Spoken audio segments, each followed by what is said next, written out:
दीपावली के 5 दिन उत्सव में धनतेरस के बाद आती है नरक चतुर्दशी। इस दिन को छोटी दिवाली के रूप में, रूप चौदस के रूप में और काली चौदस के रूप में पूजा जाता है। इस दिन यम पूजा, कृष्ण पूजा और काली पूजा होती है। और दक्षिण भारत में वामन भगवान के जो प्रागट्य हुआ था उनके अवतार की पूजा होती है। तो जानते हैं क्या कथाएं हैं नरक चतुर्दशी की, जिनके सुनने से अनंत पुण्य फल की प्राप्ति होती है। तो जानते हैं कथाओं को। हरे कृष्णा, राधे राधे। आप सभी का बहुत बहुत धन्यवाद मेरे चैनल पर आने के लिए। आज की वीडियो का विषय है नरक चतुर्दशी पर सुनने वाली कथाएं जो कि अनंत पुण्य फल देती हैं। तो अगर आप मेरे चैनल पर नए हैं तो मेरे चैनल को सब्सक्राइब कर लीजिए और साथ ही बेल आइकन को प्रेस कर दीजिए ताकि हर वीडियो की नोटिफिकेशन आपको मिलती रहे। और अगर वीडियो अच्छी लगे तो कृपया वीडियो को लाइक कीजिएगा, शेयर कीजिएगा, कमेंट ज़रूर कीजिएगा। पहली कथा। नरकासुर को भौमासुर भी कहा जाता है। कृष्ण अपनी 8 पत्नियों के साथ सुखपूर्वक द्वारिका में रह रहे थे। एक दिन स्वर्गलोक के राजा देवराज इंद्र ने आकर उनसे प्रार्थना की कि हे कृष्ण, प्रयाग ज्योतिषपुर के दैत्यराज भौमासुर के अत्याचार से देवतागण त्राही त्राही कर रहे हैं। क्रूर भौमासुर ने वरुण का छत्र, अदिति के कुंडल और देवताओं की मणि छीन ली है और वह त्रिलोक विजयी हो गया है। इंद्र ने कहा कि भौमासुर ने पृथ्वी के कई राजाओं और आमजनों की अति सुंदर कन्याओं का हरण करके उन्हें अपने यहाँ बंदी गृह में डाल रखा है। कृपा आप हमें बचाइए प्रभु। इंद्र की प्रार्थना स्वीकार करके श्री कृष्ण अपनी प्रिय पत्नी सत्यभामा को लेकर गरुड़ पर सवार होकर प्राग ज्योतिषपुर में पहुंचे। वहां पहुंचकर भगवान कृष्ण ने अपनी पत्नी सत्यभामा की सहायता से सबसे पहले मुर दैत्य सहित मुर के 6 पुत्र ताम्र, अंतरिक्ष, श्रवण, विभावसु, नभश्वान और अरुण का संहार किया। मुर दैत्य का वध हो जाने का समाचार सुनकर भौमासुर अपने अनेक सेनापतियों और दैत्यों की सेना को साथ लेकर युद्ध के लिए निकला। भौमासुर को स्त्रियों के हाथों मरने का श्राप था, इसीलिए भगवान श्री कृष्ण ने अपनी पत्नी सत्यभामा को सारथी बनाया और घोर युद्ध के बाद अंत में कृष्ण ने सत्यभामा की सहायता से उसका वध कर डाला। इस प्रकार भौमासुर को मारकर श्री कृष्ण ने उसके पुत्र भगदत्त को अभयदान देकर उसे प्राग ज्योतिष का राजा बनाया। और भगदत्त कौरवों की ओर से महाभारत युद्ध में लड़ता भी है।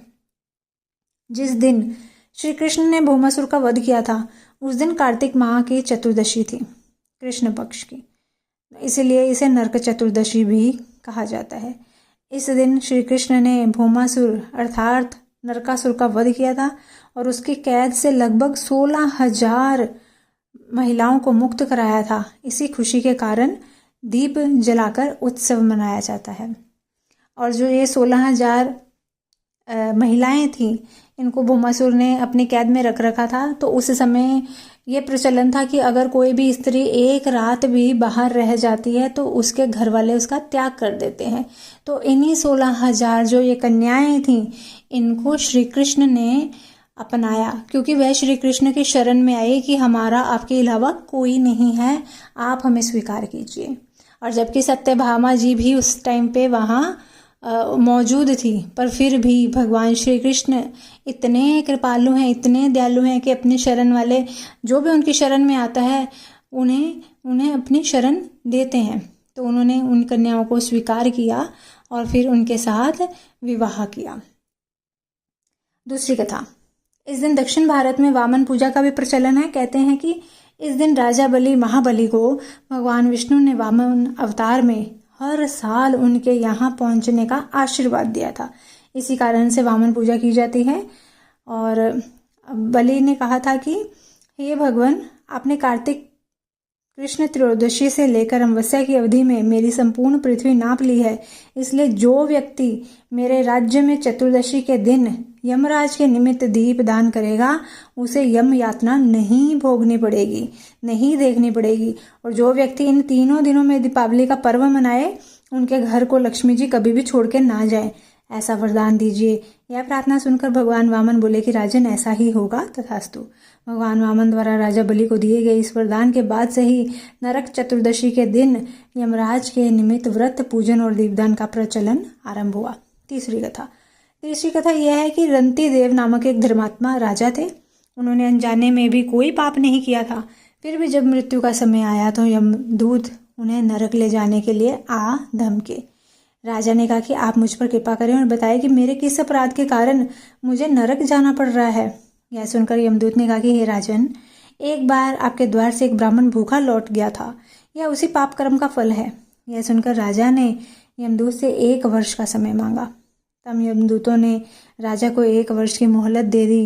राजा अपनी चिंता लेकर ऋषियों के पास पहुंचा और उन्हें अपनी सारी कहानी कह सुनाई कि इस पाप से कैसे मुक्ति पाई जाए। तब ऋषियों ने बताया कि कार्तिक मास के कृष्ण पक्ष की चतुर्दशी का व्रत करें और ब्राह्मणों को भोजन करवाकर उनके प्रति अपने किए हुए अपराधों की क्षमा याचना करें। राजा ने वैसा ही किया जैसा ऋषियों ने उन्हें बताया था। इस प्रकार राजा पाप मुक्त हुए और उन्हें विष्णु लोक में स्थान प्राप्त हुआ। उसी दिन से पाप और नरक से मुक्ति हेतु भूलोक में कार्तिक चतुर्दशी के दिन का व्रत प्रचलित है। तो ये तीनों कथाएं हैं जो ये नरक चतुर्दशी से जुड़ी हुई है। मैंने आपको तीनों कथाएं बता दी हैं। अगर आपको ये कथाएं अच्छी लगें और ये जानकारी अच्छी लगे तो कृपया वीडियो को लाइक कीजिएगा, शेयर कीजिएगा। मिलती हूँ अपनी अगली वीडियो के साथ। तब तक के लिए सभी को हरे कृष्णा, राधे राधे।